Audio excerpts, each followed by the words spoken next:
Howdy folks, welcome to this week's Ag Report. So we're standing in our wheat field this time.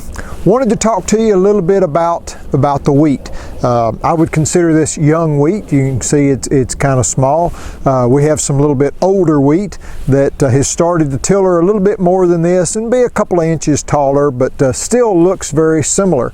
I would describe this as being in the grassy stage. Okay, it looks like a grass. It's soft, it's flexible, leafy.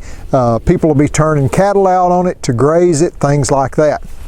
Reason I wanted to talk to you about wheat and show you the field and stuff like that is because a friend of mine was out putting some liquid fertilizer. He was in his highboy sprayer. You may see a floater, you may see a tractor pulling a sprayer, and a lady approached him and was taking pictures and videoing and wanted to know what in the world he was spraying and was he going to kill all the trees. So I just wanted to give y'all kind of a heads up that yes, you're probably going to be seeing spray rigs of some sort running around on fields looking like this one behind me.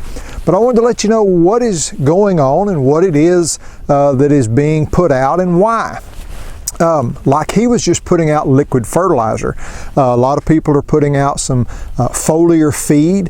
All of that is nutrients to help the crop, okay? To give it a little extra vitamins, you might say. Friend of mine, Lee Calvert, he is using satellite imagery to do crop health on his. He's also taking some leaf samples that he is sending off, and that will tell him exactly what he's deficient in so that when he runs his sprayer across there, he can micromanage those nutrients and put out.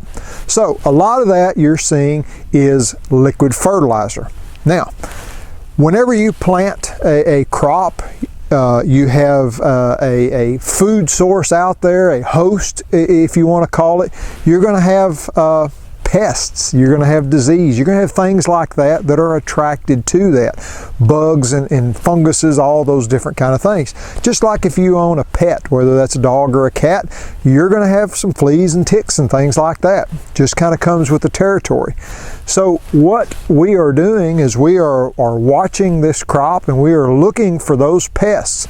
We're utilizing an agronomist. This friend of mine, he pays a couple of dollars an acre to have an agronomist come scout everything and make recommendations. Things we're looking for are like green bugs, spiders, things like that.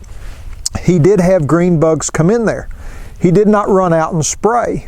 Why is that? Well, it costs money to spray, and there is an economic threshold that those bugs have to cross before it is economically viable to spray them. In other words, you're just wasting your money.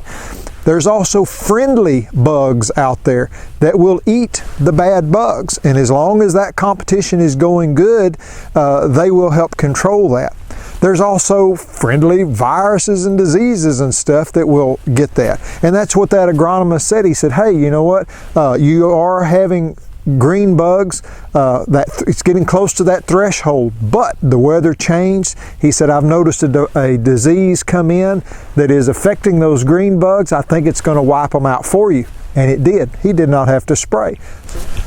So an agronomist to an agriculture producer is much like you going to your doctor and saying, hey doctor, I've got this rash or what have you. They might send you to a specialist or something and they look at that. Well, agronomist is basically a general doctor to us.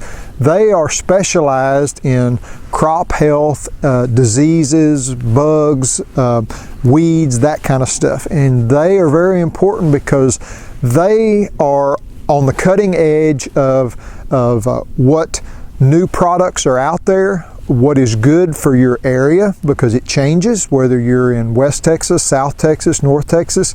Crops are a little bit different, the environment's a little bit different, and so those guys are specialty doctors for us to help make good decisions for us, for our crops, for our bottom line basically, so that we're not wasting money, and we are good stewards of the land. So the agronomists are very helpful and very important to agriculture producers. So those are tools that farmers are using in there when they do that. Now, don't be alarmed if you see them spraying. Maybe they are putting a insecticide out there. It will have an odor to it. Don't be alarmed. It's not going to hurt you or anything. That odor will dissipate usually in 24 or 48 hours, something like that. That insecticide, a lot of times it is a contact insecticide, meaning it kills what it touches and nothing else. Sometimes it will have a residual, meaning it will stay on the leaf of the plant for 5 to 7 days, something like that, and then it dissipates. They are also putting some herbicides out there. We're looking for some henbit. There's some here where I'm standing. That's a weed, and that's competition for those nutrients that we're talking about for that wheat. So we will put some herbicide out there for that. Now, I wanted to talk to you a minute about, look at the stage of this crop. It is leafy. There is no grain present. We are months away before there would ever be any grain here. There is a lot of chatter on the internet, World Wide Web, things like that, talking about, oh, there's glyphosate, on my grain that gets put into my bread, or there are chemicals that's on my grain into my bread. Well, that's not the case, okay? We are out here doing this way before there is ever any grain there. We're not putting out any glyphosate or anything like that. There's no reason to. That kills everything. We're putting selected herbicides out, meaning it targets a specific plant and it does not harm the other. So there's a lot of things going on there. We don't just run to Home Depot and buy chemicals. Doesn't work like that. We have a license by the Texas Department of Agriculture. We are required to keep up hours, continuing education hours every year, to keep that license to be able to buy these products. So we are very diligent in what we put out. We keep track of what we put out. It is only, you're talking about, in some cases, an 8-ounce to the acre. An acre is about the size of a football field. So a small Coke bottle spread over that whole acre. In some instances, you're talking about less than that. You're talking about 1/10 of an ounce of dry flowables, things like that. So it's very little that's being put out. The biggest thing that's put out is the carrier, or the water.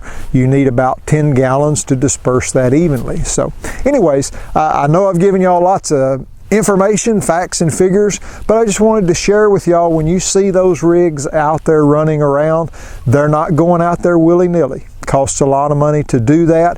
There is a definite reason and purpose that those rigs are out running.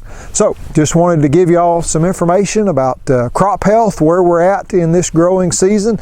We've got things up. We got us a little 1/2 inch of rain here recently. That will help again. So we'll check back with you later in the season and let you know how the crop's doing. Y'all take care.